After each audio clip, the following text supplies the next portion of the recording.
ఇది మా ఇంటికి సంబంధించిన విషయం. తప్పో ఒప్పో తాళి కట్టడం అంటూ జరిగిపోయాక ఇలా రచ్చకెచ్చటం అవసరం అంటారా?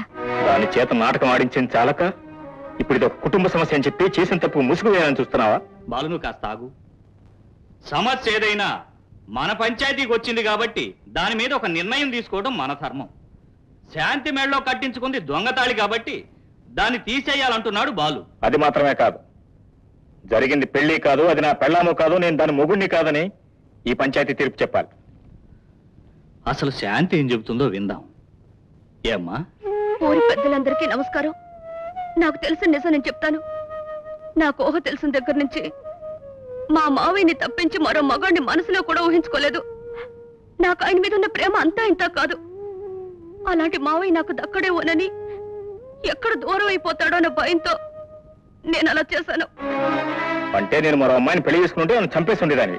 అదేమిటి అంటే మావయ్య నీ మీద అంత ప్రేమ అనేదాన్ని, అంతేనా? ఇదిగో బాలు, నువ్వు ఊరుకో, శాంతిని చెప్పని. నేను చెప్పేది ఒకటే, నేను చేసింది తప్పే అయితే దానికి మీరు ఏ శిక్షణ విధించండి, అనుభవిస్తాను. అంతేగాని నా మెళ్ళలో ఉన్న తాళి బొట్టు మీద ఎవరైనా చేయేశారో ఆ క్షణం నేను ప్రాణాలతో ఉంటాను, అంతే. అమ్మాయి చెప్పదలుచుకుందో చెప్పింది. ఇప్పుడు పంచాయతీ పెద్దలం మా నిర్ణయం మేం చెబుతాం.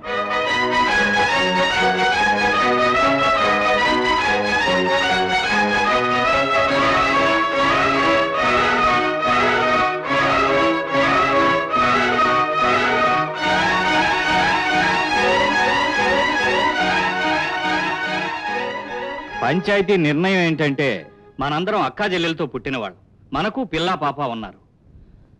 ఒక ఆడపిల్ల మెళ్ళలో ఉన్న తాళిని తీసివేయమనడం పాపమే కాదు, మన సాంప్రదాయానికి విరుద్ధం.